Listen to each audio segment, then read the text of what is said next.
Introducción a la epístola a los Efesios, y la salutación me tocó a mí. Bueno, antes tendríamos que decir que Efesios podría muy bien ser el documento más influyente que jamás se haya escrito, dicen algunos autores. En toda la historia del cristianismo, solo los Salmos, el Evangelio de Juan y la carta a los Romanos han tenido un impacto tan grande y tan decisivo en la historia de la Iglesia, con la aclaración de que estos tres documentos, estos tres libros que acabo de mencionar, son mucho más largos que la breve epístola a los Efesios. Se le ha llamado a esta carta la corona, yo lo puse creo que allí como subtítulo. No le voy a prestar mucha atención al PowerPoint porque yo no sé si se ve bien y voy a estar muy distraído con eso. Tal vez los hermanos que están allí pueden estar atentos para ir pasando las diapositivas. Decíamos que los autores han calificado a esta carta como la corona y punto culminante de la teología paulina, el punto más alto, más elevado, más profundo que Dios le reveló al apóstol Pablo. Es la epístola a los Efesios. Buena tarea les queda a ustedes, hermanos, estudiar esta epístola a través de este tiempo. Yo, lamentablemente, voy a regresar recién la segunda semana de febrero, así que tendré que ir siguiendo los mensajes seguramente si es que tengo buena conexión ahí donde voy a estar, por medio de las redes. Pero es una tarea realmente importante, el punto más elevado de la teología del apóstol Pablo, ¿no? De la revelación de Dios. Ahora, con el afán de simplificar, ya desde el comienzo, no simplificar, de hacer las cosas más sencillas, porque simplificar sería un poco traicionar lo que está revelado acá por Dios. Con el afán de hacer las cosas más sencillas, los temas fundamentales desarrollados en esta carta podríamos resumirlos en dos palabras, tratando de desarrollar mi capacidad de síntesis, dos palabras: poder e identidad. El poder de Dios que actúa, aquí se ve a Dios actuando. Dios es el personaje principal de esta carta, el protagonista. Dios actuando, predestinando, eligiendo, separando, adoptando, santificando, sellando con el Espíritu Santo, Dios actuando con poder a través de Cristo. Y luego identidad, porque el apóstol Pablo se encarga de decirnos quiénes somos. ¿Quiénes somos en Cristo? Y eso tiene un propósito, Pablo, para decirnos, no es para levantar nuestra autoestima. Hay un propósito por el cual Pablo dedica muchos renglones a explicarnos y a revelarnos quiénes somos realmente, poder e identidad. Efesios entonces describe quién es Dios, quiénes somos nosotros y qué debemos hacer. Tema fundamental. Bien. Yo elegí hablar antes de la salutación, antes que dar la introducción a la carta. ¿Por qué? Porque las palabras del saludo de Pablo, que son los primeros dos versículos, están resumidos todos los temas de la carta, en los primeros dos versículos. Lo que vamos a hacer nosotros es analizar las palabras del saludo en el contexto de lo que Pablo va a decir después en la carta. Las palabras del saludo en el contexto de lo que Pablo va a decir en el resto de la carta. Y vamos a ver que es un precioso resumen de todo lo que va a decir en la carta. Pablo, apóstol de Jesucristo, por la voluntad de Dios, a los santos y fieles en Cristo Jesús que están en Éfeso. Gracia y paz a vosotros de Dios nuestro Padre y del Señor Jesucristo. Entonces vamos a ver algunas de las expresiones de este saludo inicial. apóstol de Cristo. Pablo en muchas cartas tiene que defender su ministerio, porque a Pablo en algunos lugares se le cuestionaba su calidad de apóstol. Muchas veces él tiene que defender, y muchas de sus cartas son muy polémicas, pero no es este el caso.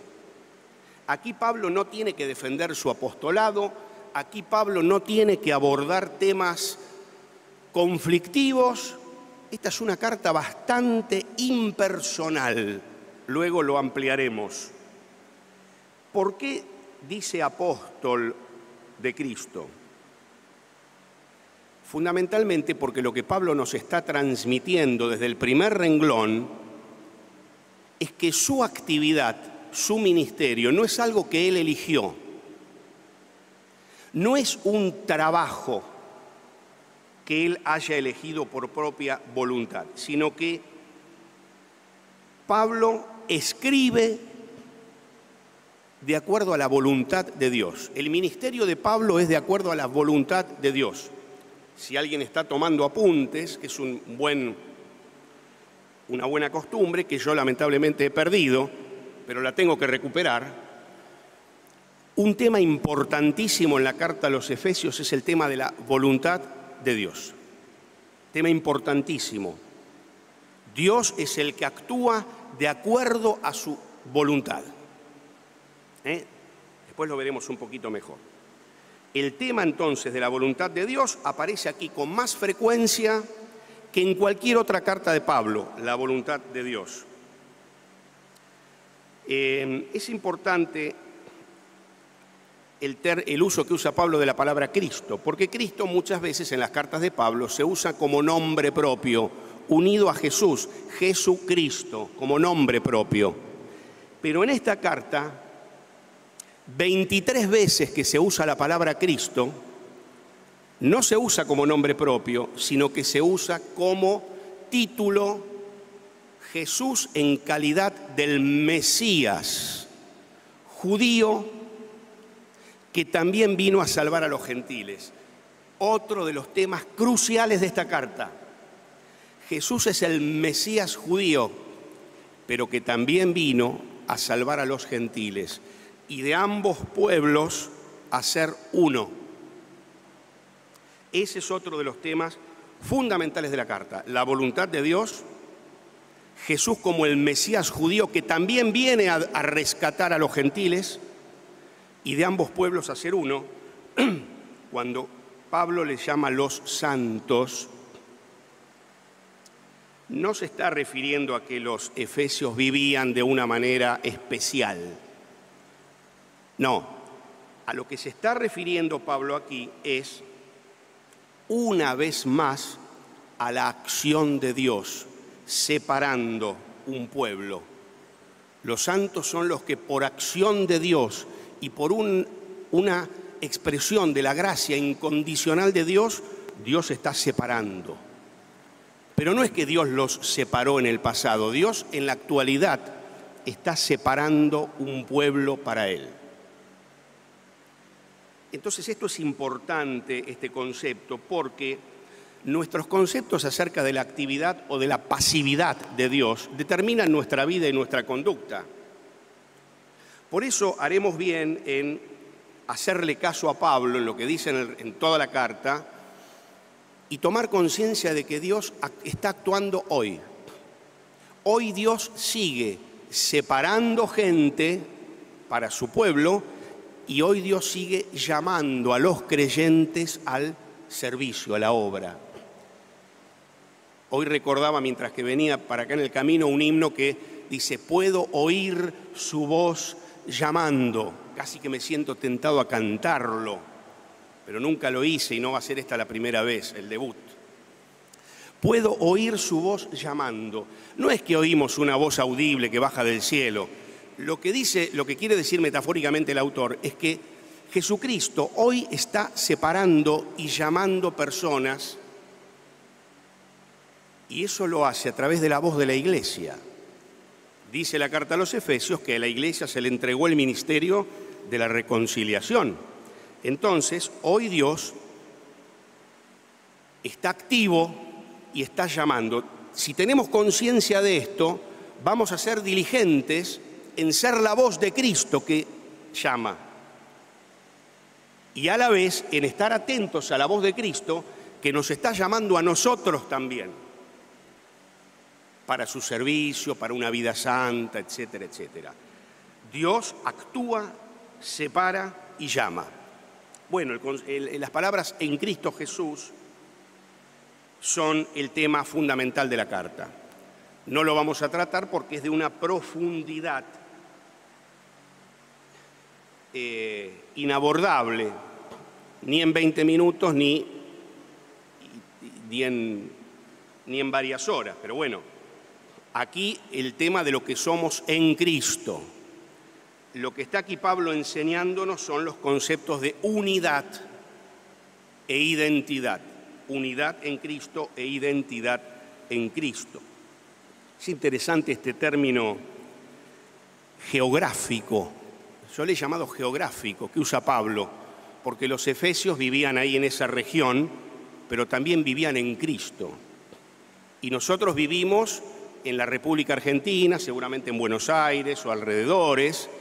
Estamos bajo la esfera de influencia del Estado argentino, pero Pablo acá les está diciendo, ustedes también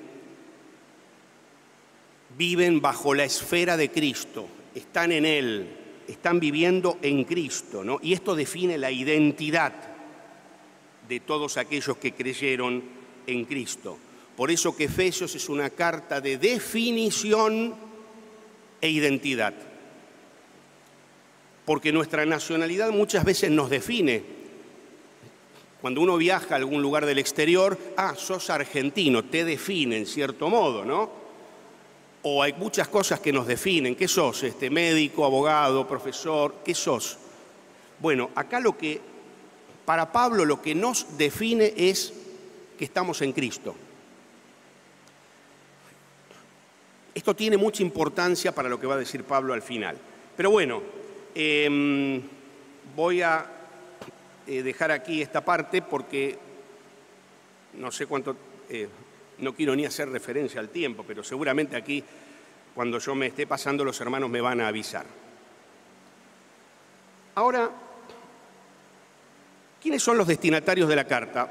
Esto es una cuestión un poquito técnica, pero yo la digo muy por encima. Dice a los cristianos en Éfeso, la realidad es que esta carta, según la mayoría de los autores y comentaristas conservadores, porque yo me nutro de autores conservadores de nuestra doctrina, aunque también leo otros autores, pero el punto de referencia son los autores de sana doctrina, la mayoría sostiene que esta en realidad era una carta circular para ir a varias iglesias y que se preservó el manuscrito que decía que era para la iglesia de Éfeso, entonces quedó ahí de Éfeso, pero en los manuscritos más confiables, más antiguos, no figura en Éfeso. Y por el contenido de la carta nos damos cuenta que es una carta general. Es una carta donde Pablo no trata asuntos particulares de la iglesia en Éfeso, aunque Pablo los conocía bien. Pablo los conocía bien a los efesios, sin embargo hay muy pocas, creo que hay 2 referencias nada más. Es una carta general que todos los cristianos tienen que conocer y que era para todos. Bueno, en cuanto a la autoría de Pablo, lamentablemente ustedes se van a encontrar con muchos textos actuales que niegan que Pablo haya sido el autor. La realidad es que desde Clemente de Roma, siglo I, hasta el siglo XVIII, con un teólogo llamado Schleiermacher, nadie negó que Pablo era el autor. Fines del siglo XVIII, siglo XIX, aparecieron los modernistas, los progresistas iluminados que niegan todo lo que dice la palabra, niegan la autoría de Pablo, pero no solo de Efesios, de Colosenses, de 1 y 2 Timoteo, de Tito, etcétera, etcétera. Nosotros sostenemos la autoría de Pablo. Hay muchas razones. Al que le interese profundizar en esto, me pide y yo le paso el apunte original donde está un poquito desarrollado ese tema, pero que no lo vamos a tratar ahora. Bien, Pablo escribe desde la cárcel aproximadamente años 61 a 63, es allí de donde Pablo escribe, lo más probable que sea en su encarcelamiento en Roma. ¿Y cuál es el trasfondo de esta y el tema principal de esta carta? Hay un concepto fundamental que es el concepto de misterio. El concepto de misterio. Misterio en la Biblia no es algo enigmático que hay que resolver como si fuera una película de detectives, algo, digamos, que como si fuera que hasta el final de la película no sabemos quién es el asesino, ¿no? Un misterio. No, misterio en la Biblia es algo que nunca hubiéramos podido nosotros conocer si no fuera que Dios lo reveló. Esto es el misterio en la Biblia. Entonces, misterio para nosotros no es nada enigmático porque ya Dios lo reveló y ya es patrimonio de todos los creyentes porque está en la Biblia revelado. ¿Cuál es el misterio del que habla Pablo?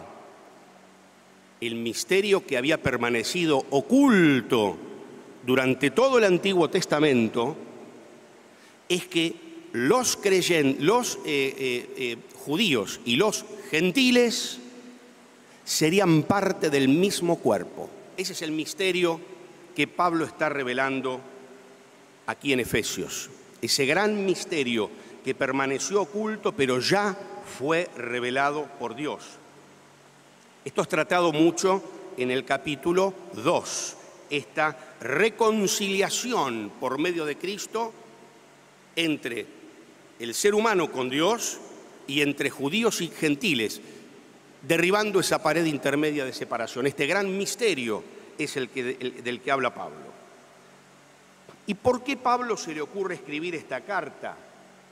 Bueno, esta carta tiene que ser estudiada y yo les aconsejo que en este tiempito que tienen hasta el próximo domingo lean Colosenses, porque Efesios y Colosenses son cartas que tienen que ser estudiadas juntas y Colosenses es anterior a Efesios.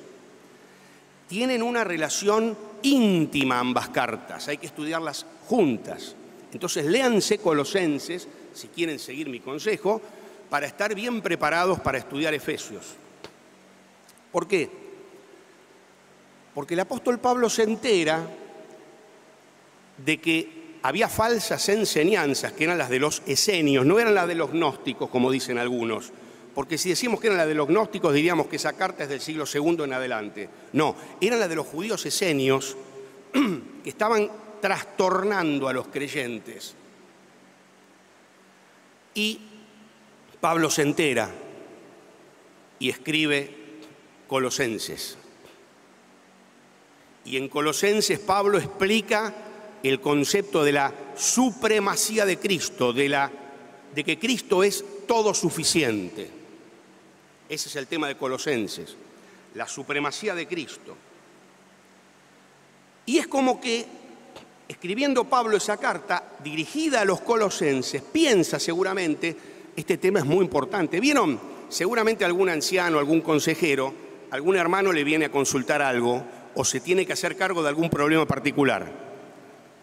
Y entonces aconseja, pero después piensa el hermano, esto le puede estar pasando a muchos, hay que tratarlo en la iglesia.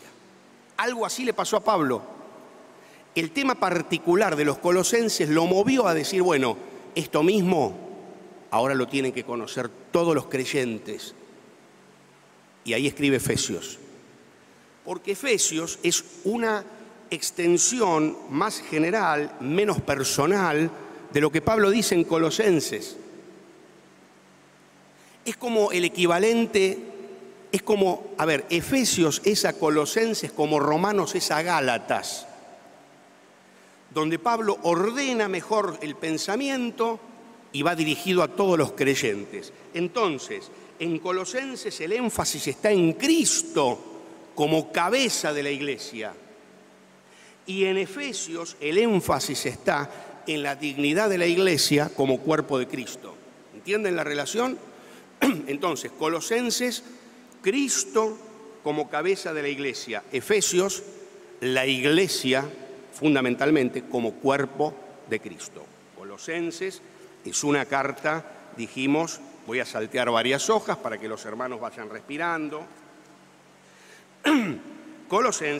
Efesios, les decía, es una carta que está escrita en una atmósfera de solemnidad. Es como un documento para ser leído en un culto público. Algunos hasta han dicho que no es una carta. Yo creo que sí que es una carta. Pero es un documento solemne, casi litúrgico, para ser leído en un culto público. Entonces, en ese ambiente de solemnidad, dijimos muy pocas referencias particulares. Es como si fuera un sermón dirigido a todos. Entonces, a través de allí el apóstol Pablo tiene un propósito fundamental que es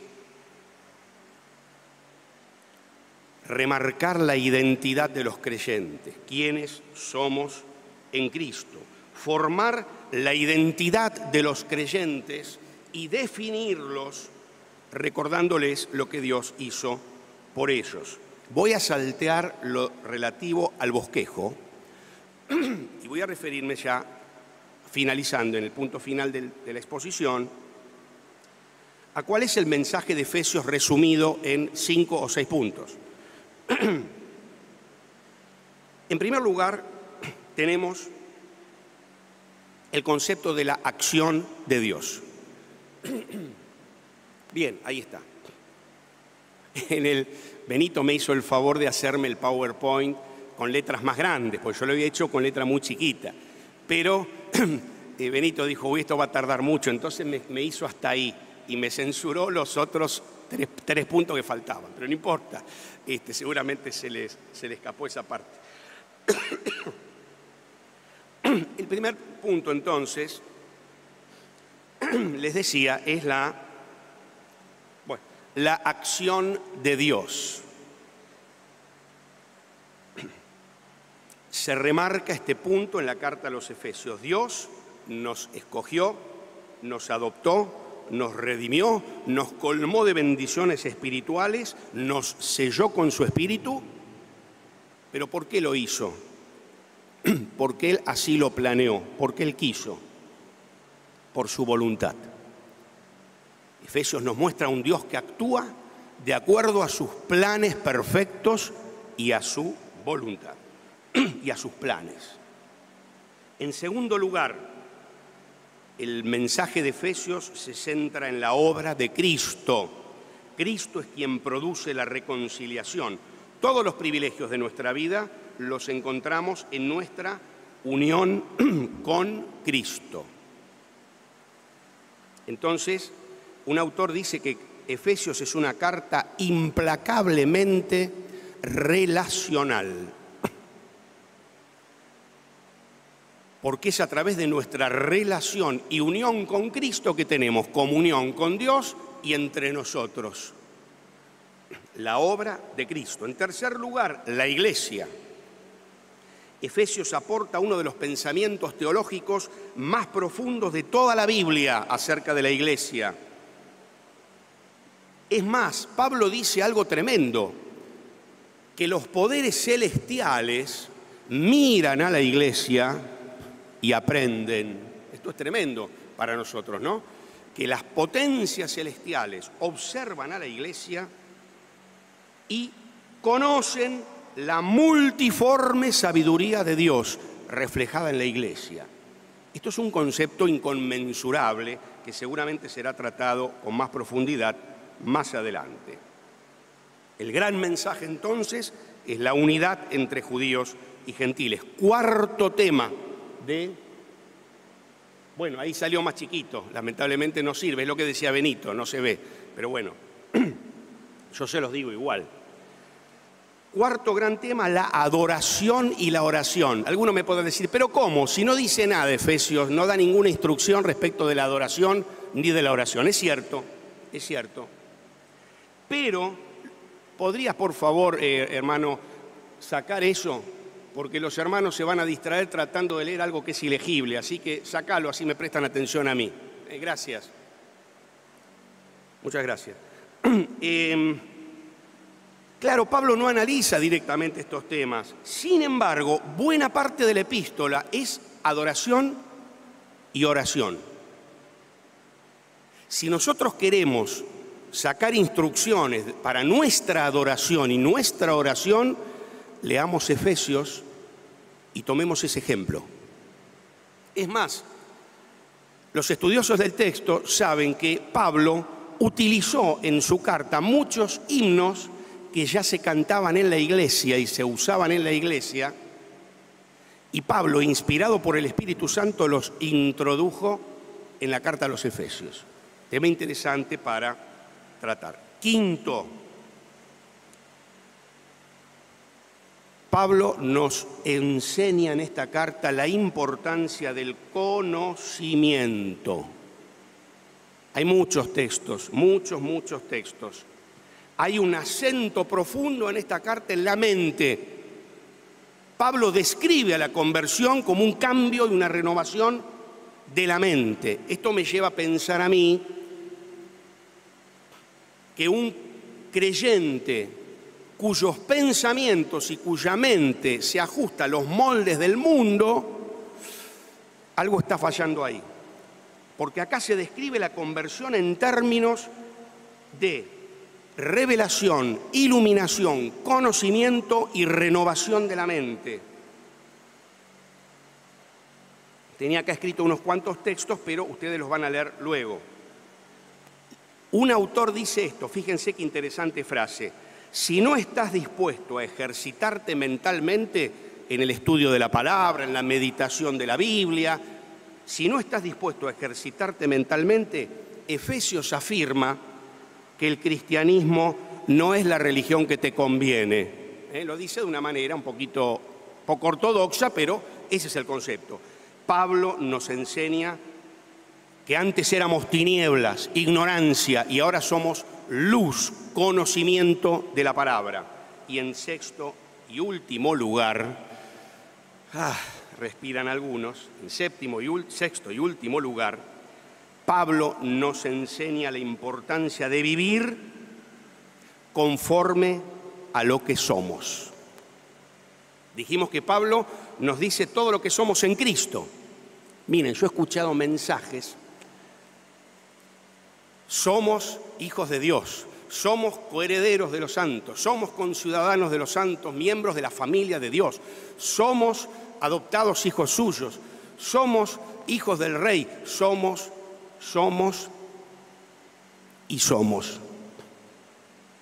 Mensajes puramente autorreferenciales que parecería que apuntan a alimentar la autoestima.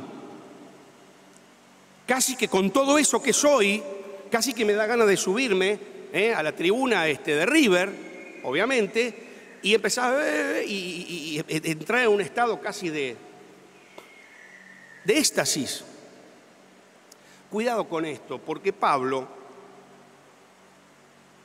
nos dice todo lo que somos, no para levantar nuestra autoestima, para engrandecernos y que salgamos de acá llevándonos el mundo por delante. Pablo nos enseña lo que somos para que vivamos de acuerdo a eso. Es como que Pablo nos dice, ustedes son esto. Bien, ahora sean lo que son. Vivan de acuerdo a eso. El fin que tiene Pablo para enseñarnos todo eso, aparte de para que caigamos ante los pies del Señor en gratitud, es para que nuestra vida práctica y ética sea de acuerdo a eso. No para autoengrandecernos y, como digo, hacer una especie de terapia de grupos, ¿no es cierto?, y levantar la autoestima. No, es para que se refleje en nuestra vida. Por eso doctrina y práctica están indisolublemente unidas. No puede haber una buena práctica si no está sustentada en una buena doctrina. Y si hay una buena doctrina que realmente se incorpora, se va a expresar en una buena práctica. Hace el mensaje bien práctico, no, doctrina bien práctico. ¿Cómo? Doctrina y práctica están indisolublemente unidas. Y no puede haber una buena práctica entonces sin una sana doctrina. Termino diciendo, la clase de vida del creyente es una vida que contrasta con la del incrédulo. La palabra contraste tiene que ser bien grande, porque acá Pablo nos dice, ustedes antes eran esto, ahora son esto. Tiene que haber diferencia, contraste. Si mi vida se mimetiza con la vida del mundo, no se verifica el contraste del que habla Pablo. Sencillamente, contraste. La vida del creyente no puede ser igual a la que llevan los que no han nacido de nuevo, porque no sería natural que así fuera. Porque en otro tiempo erais tinieblas, mas ahora sois luz en el Señor. Andad como hijos de luz. Ahora sois, andad como lo que sois. Sean lo que son ahora. Bien, uno podrá decir, si somos todo eso y tenemos que andar conforme a eso, estoy en un verdadero problema. Alguno podrá decir eso. Es más, Pablo agrega un problemita más y dice, y además tus enemigos no es el vecino que te tira la basura, que te pone la música fuerte, el jefe de tu trabajo que te hace la vida imposible. No, tus enemigos son huestes espirituales de maldad. Jerarquías demoníacas son tus enemigos. Bueno, esto me termina de hundir. ¿Y ahora cómo hago? ¿Y ahora cómo hago? Aparte de tener que actuar de acuerdo a lo que soy y tener enemigos poderosos. Pablo termina la carta prácticamente diciéndonos que a pesar de que hay enemigos poderosos, nos recuerda la total suficiencia de los recursos que Dios nos da. Por eso que Pablo termina ahí el capítulo 6 con la armadura de Dios. Qué maravilla esta carta a los Efesios que termina con este tono de ánimo, de confianza y de entusiasmo. Porque nos dice lo que Dios hizo actuando a favor nuestro. Nos dice lo que somos. Nos dice cómo tenemos que vivir. Nos dice los enemigos que tenemos. Pero termina diciéndonos los recursos con los que contamos. Por eso le agradecemos al Señor que haya además puesto en el corazón, en la mente de los hermanos que podamos estudiar esta carta. Vamos a terminar entonces con una oración. Gracias, Padre nuestro, por estas maravillosas riquezas de tu gracia que encontramos en tu palabra, que encontramos en Cristo, y porque toda nuestra identidad está en Cristo. Ayúdanos, Señor y Padre nuestro, a vivir de acuerdo a esta nueva identidad que tú nos has dado. En el nombre del Señor Jesucristo, amén.